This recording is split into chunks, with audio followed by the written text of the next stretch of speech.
Good evening, everyone. I'm Assistant Chief Ruel Stevenson. Present with me is Deputy Inspector Scott Callahan, Commanding Officer of the 2-3 Precinct, and Captain Derek Bentley, Force Investigation Division. I'm going to provide some information about a police-involved shooting that took place earlier this afternoon here in East Harlem. The information that I'm going to provide is preliminary and subject to change. So at approximately 5:30 p.m., a member of this community walked into this station house behind me to inform our officers that an irate male was armed with a knife attempting to stab a group of people. A uniformed sergeant and 2 police officers exited the precinct to provide assistance. The officers crossed the street and saw the male armed with a knife running and attempting to stab a victim. The situation was extremely chaotic and fast. The officers gave numerous verbal commands to the male to drop the knife. However, he continued to run after the victim while wielding the knife. The male lunged at an officer in the street with the knife. He then ran to the sidewalk, still chasing the victim. As this is occurring, our officers are continuing to order the male to drop the knife. At this point on the sidewalk, the male lunged at a second officer.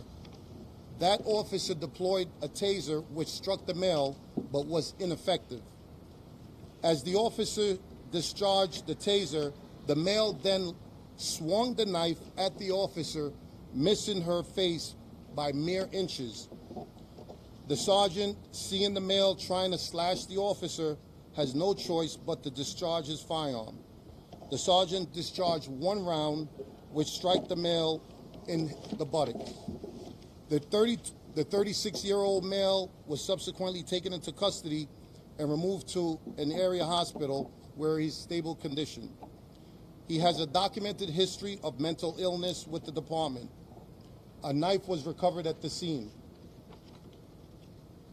The officers were removed to an area hospital for evaluation, and charges on this individual is pending. Thankfully, no civilian was injured by this male.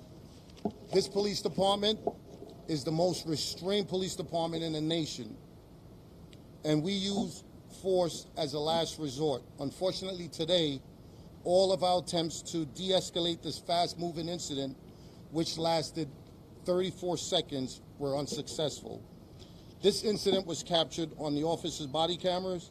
The initial incident was also captured on security cameras, which shows the male trying to stab a group of people.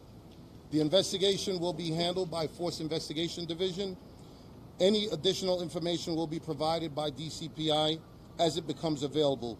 We will now take a few questions. We're going to take some questions. We're going to start with Steve Vago, New York Post. Can you talk about any of his priors? You said that he has a history of mental illness. Can you elaborate on that? Yes, so he has two encounters with the police, both in May, where he was removed and evaluated at Elyria Hospital for that condition. We're going to move over to Alicia Reed, WCBS. Thanks for taking my question. How many officers were outside in total at the time of the incident? A total of 3, a sergeant and 2 uniform officers. We're going to move over to Richard from Foxtrot. You said a total of 34 seconds, the whole thing? A total of 34 seconds from the time our officers observed the individual chasing the female.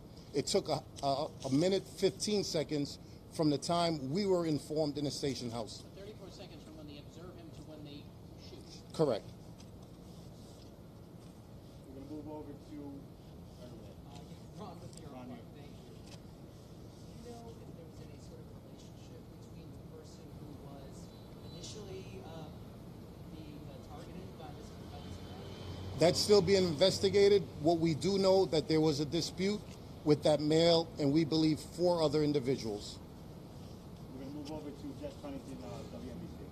Does this man live in this community, in this neighborhood, in the housing over there, or? No, his last known address, I believe, is somewhere in the Bronx. Thank you, everyone. Thank you for your time. Thank you.